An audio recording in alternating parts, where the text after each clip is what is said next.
இவனுடைய சந்திப்பு தான் ரட்சிப்பு, அதான் மறுபிறப்பு. மனம் திரும்புதல் என்றால் முழுமையாக இருக்க வேண்டும். யார் யாரு நமக்கு விரோதிகளா எதிரிகளா இருக்கிறாங்களோ அவங்கள்ட்ட எல்லாம் இறங்கி போய் மன்னிப்பு கேட்கணும். ஓ நீதியை பேசிட்டு கூட, உனக்கு சில நியாயங்கள் இருக்கும், நீதிகள் இருக்கும், அதையெல்லாம் பேசுற நீ மனம் திரும்பாத லிஸ்ட் தான். இயேசுவானவர் உள்ள இருப்பாருன்னா காலில் விழுந்து மன்னிப்படுப்பாரு.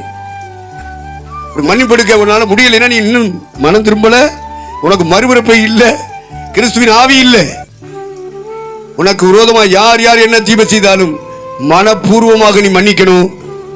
நீ அவர்களை காயப்படுத்தி இருந்தால், வேதனைப்படுத்தி இருந்தால் அவர்களை காலில் விழுந்து நீ மன்னிப்பு எடுக்கணும். அப்பதான் உனக்கு பரலோகம். நான் உண்மையான கிறிஸ்தவங்க, மற்றெல்லாம் டூப்ளிகேட்டு, செராக்ஸ் மாதிரி, நல்ல நோட்டு மாதிரி. அப்படிப்பட்ட கிறிஸ்தவங்கள் எல்லாம் பரவுனதுனால தான் சபை அலங்கோலமாயிருச்சு, ஊழியம் அலங்கோலமாயிருச்சு. எது ஒரிஜினல் கண்டுபிடிக்க முடியாத நிலைமைக்கு மக்கள் கிறிஸ்தவர்கள் தள்ளப்பட்டிருக்கிறார்கள்.